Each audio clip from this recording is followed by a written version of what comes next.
and Vedantist is more appropriate, but these two are nowhere to be found in any Indian scriptures. All these words have come into existence in the past 2 centuries.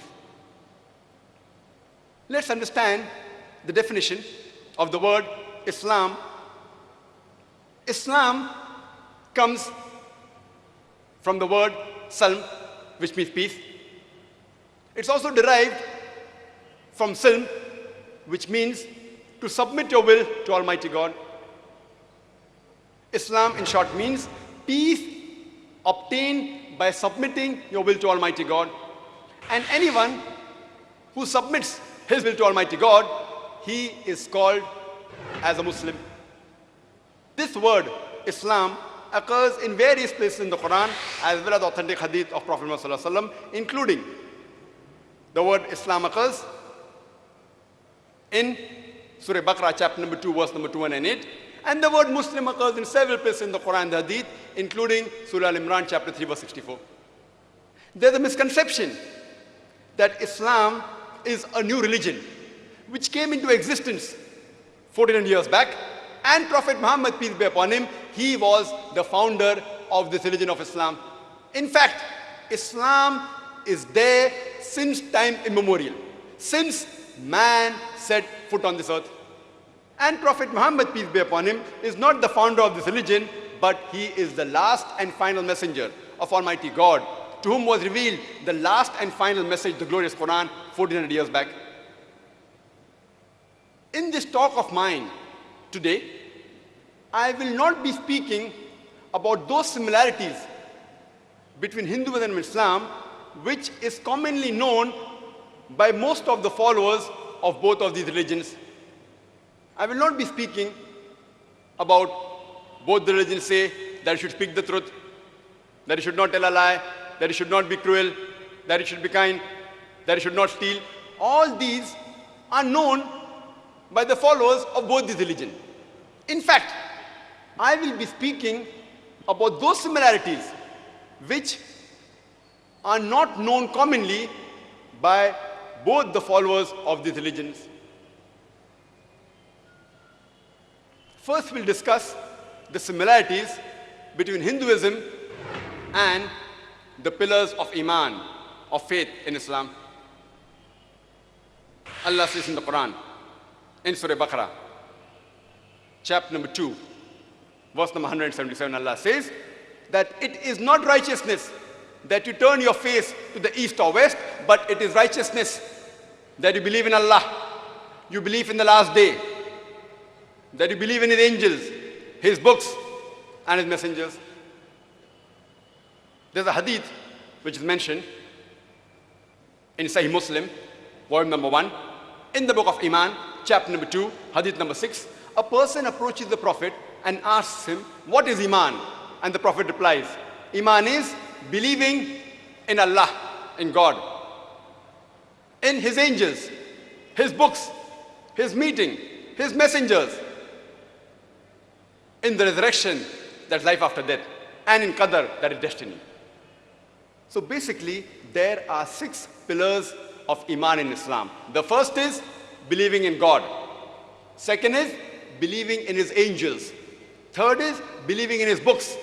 Fourth is believing in His messengers. Fifth is believing in resurrection, that is hereafter, that is life after death. And sixth is believing in Qadar, that is destiny. First, we'll discuss what Hinduism has to say about the first pillar, concept of God. If you ask a common Hindu that how many gods does he believe in? Some may say 3, some may say 10, some may say 100, some may say 1,000, while others will say 33 crores, 330 million. But if you ask this question to a learned Hindu who's well versed with the scriptures, he will tell you that the Hindus should actually believe and worship only one Almighty God. But the common Hindu, he believes in a philosophy known as pantheism. The common Hindu believes that everything is God. The tree is God, the sun is God, the moon is God, the human being is God, the snake is God. What we Muslims believe that everything is God's, G-O-D with an apostrophe S. Everything belongs to God. The tree belongs to God, the sun belongs to God, the moon belongs to God, the human being belongs to God, the snake belongs to God.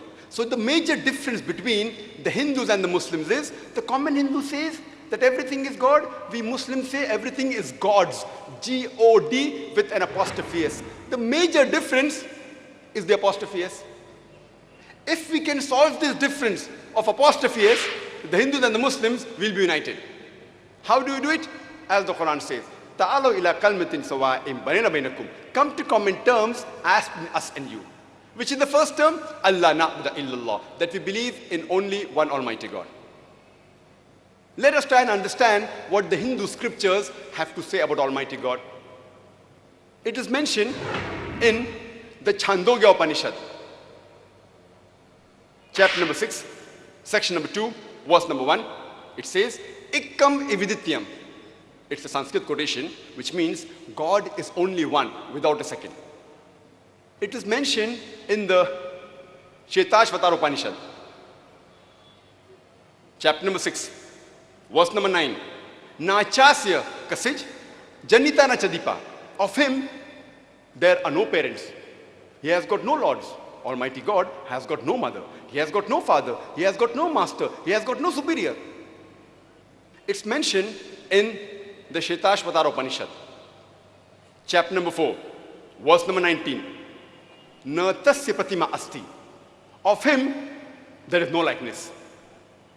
It's further mentioned in the Shetashvatara Upanishad, chapter number 4, verse number 20, that his form cannot be seen. No one can see him with the eyes. Amongst all the Hindu scriptures, the most widely read and the most popular is the Bhagavad Gita. It's mentioned in Bhagavad Gita, chapter number 7, verse number 20. All those whose intelligence has been stolen by material desires, they worship demigods. Which means all materialistic people, they worship demigods. That is the false gods besides the one true Almighty God. It's further mentioned in Bhagavad Gita, chapter number 10, verse number 3, that he who knows me as the unborn, the beginningless, the supreme Lord of all the worlds. Amongst the Hindu scriptures, the most sacred are the Vedas. It's mentioned in the Yajurveda, chapter number 32, verse number 3, "Na tasya pratima asti."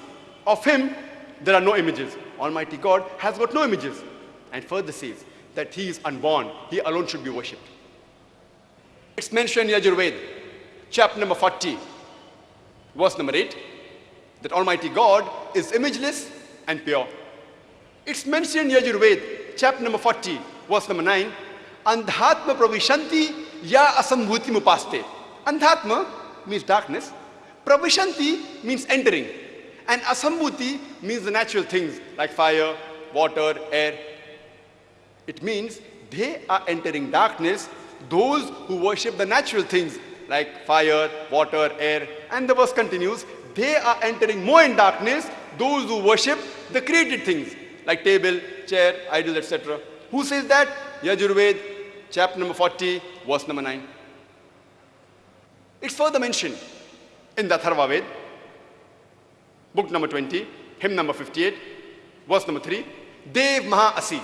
Verily great is Almighty God. And amongst the Hindu scriptures, the most sacred are the Rig Veda. It is mentioned in Rig Veda,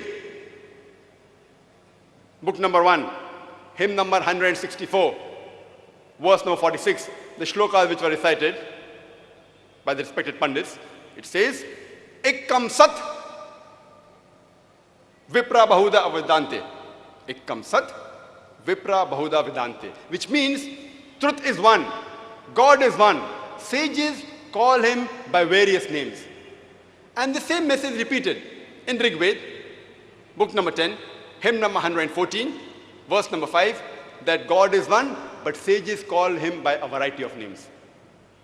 And in Rig Veda alone, in book number 2, hymn number 1, there are no less than 33 different attributes given to Almighty God, many of which were recited by the respected Pandits.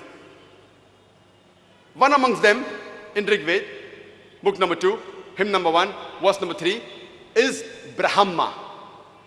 If you translate Brahma into English, it means the creator. If you translate into Arabic, it means Khalik. We Muslims have got no objection if someone calls Almighty God as Khalik or the creator or Brahma. But if someone says Brahma is Almighty God who has got 4 heads and on each head is a crown, we Muslims take strong exception to it. Moreover, you are going against Shetashvatar Upanishad, chapter number 4, verse number 19, which says, Na tasyapatima asti. Of him, there is no likeness. Another attribute given in Rig Veda, book number 2, hymn number 1, verse number 3, is Vishnu. If you translate Vishnu into English, it means the sustainer, it means the cherisher. If you translate into Arabic, it is somewhat similar to Rabb. We Muslims have got no objection if someone says Almighty God is Rabb, or Vishnu, or sustainer, or cherisher. But if someone says Vishnu is Almighty God who has got 4 hands, one of his right hand is the disc of the chakra, the other hand he has the conch, he's traveling on the bird by the name of Garuda, or reclining on a couch of snakes, we Muslims take strong objection to it. Moreover, you are going against Yajurved, chapter number 32, verse number 3, which says, Na tasyapatima asti. Of him, there are no images. If you read Rig Veda, all these descriptions are not given. The attributes are given. That Almighty God is creator, He's sustainer, He's cherisher. We have no objection with attribute. But these images are not given because it is mentioned in the Vedas that Almighty God has got no images. It's further mentioned in Rig Veda, book number 8, hymn number 1, verse number 1, Mach Danadi Sansad. Mach Danadi Sansad, which means do not worship anyone except the one God. It's mentioned in Rig Veda, book number 6, hymn number 45, verse number 16. Ya ik it mushtihi. Praise him alone, the one true God. And the Brahma Sutra of the Vedanta is Ekam Braham Dyutya Naste, Nehna Naste Kinchan, which means Bhagwan ek hi hai, dusra nahi hai, nahi hai, nahi hai, zara bhi nahi hai. There is only one God, not a second, not at all, not at all, not in the least bit. So if we read the Hindu scriptures, we understand the concept of God in Hinduism. Let's try and understand the concept of God in Islam. The best reply any Muslim can give you regarding the concept of God in Islam is quote to you Surah Ikhlas, chapter number 112, verse number 1 to 4, which says, Qul huwallahu ahad. Say, He is Allah one and only. Allahus samad. Allah, the absolute and eternal. Lam yalid, walam yulad. He begets not, nor is begotten. Walam yakul lahu kufuwan ahad. And there is nothing like Him. This is a 4-line definition of Almighty God given in the glorious Qur'an in Surah Ikhlas, which is the same as which was mentioned in the Hindu scriptures. The first is, Qul huwallahu ahad. Say He is Allah one and only. Same as the Chandogya Upanishad, chapter number 6, section number 2, verse number 1, which says, Ekkam evidityam. God is only one without a second. The second verse, Allahu Samad. Allah, the absolute and eternal. Same as Bhagavad Gita, chapter number 10, verse number 3, which says that He is the Lord of all the worlds. Verse number 3, Lam yalid walam yulad. He begets not, nor is begotten. Same as Shetashvatar Upanishad, chapter number 6, verse number 9, which says, Na chasya kasij janita na chadipa, which means Almighty God has got no parents, He has got no lords, He has got no mother, He has got no father. And the last is, Walam yakul lahu kufuwan ahad. There is nothing like Him. Same as mentioned in the Shetashvatar Upanishad, chapter number 4, verse number 19, as well as Yajurved, chapter number 32, verse number 3, which says, Na tasyapatima asti. Of Him, there is no likeness. He has got no images. The definition of Almighty God given in Quran and the Hindu scripture is exactly the same. This is the touchstone of theology. Surah Ikhlas and what's quoted from the Hindu scriptures is the touchstone of theology.